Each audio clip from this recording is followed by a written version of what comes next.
Now, White Pine County Daily News with Wyatt Cox.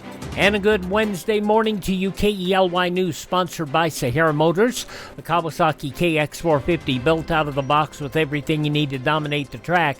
Check it out today at Sahara Motors and let the good times roll. We have a chance of scattered showers and thunderstorms this afternoon.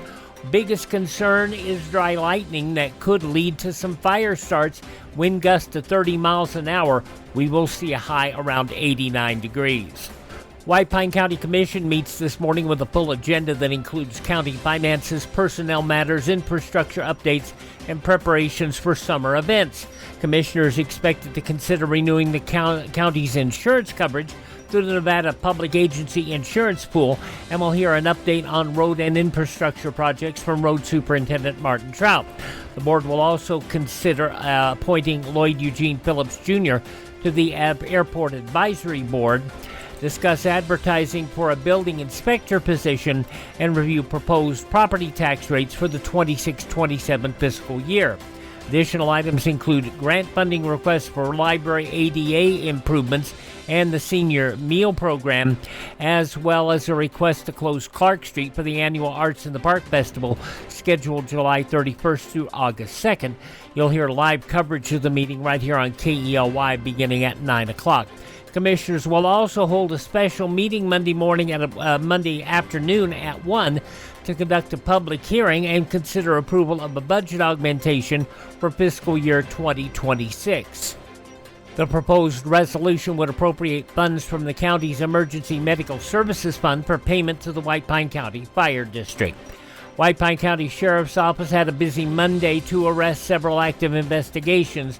45-year-old Jeffrey Williams Zabili arrested on suspicion of driving under the influence following a traffic stop. In a separate case, deputies arrested Zachary Norton and Christy Lowry of McGill on alleged violations of court-issued protection orders following a domestic disturbance. Deputies continuing investigations into a report of possible elder abuse, suspicious activity involving an ATM at a local financial institution. Sheriff's deputies also investigated a hit-and-run crash that damaged a transformer and caused a power outage at a local business. In another incident, a semi-truck driver cited after an illegal U-turn in downtown Ely damaged the roadway. Firefighters continue making progress on the Cane Springs fire south of Caliente. The fire has now burned more than 16,000 acres and is 40% contained, crews focusing on the western edge of the fire. Meanwhile, the Grapevine fire has grown to 18,500 acres and remains 0% contained in the rugged Clover Mountain Wilderness area. Firefighters using aircraft, ground crews, and strategic burnout operations to slow its spread.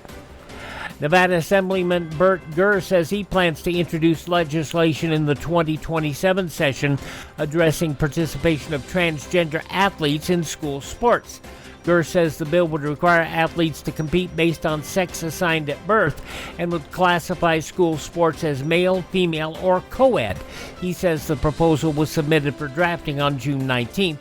The announcement follows Governor Lombardo's decision not to move forward with a related ballot initiative. Gurr says the goal is to ensure fair competition for female athletes and says he hopes lawmakers will hear and vote on the measure during the upcoming session. At 7:19 for Sahara Motors, that's a check of news from White Pine County.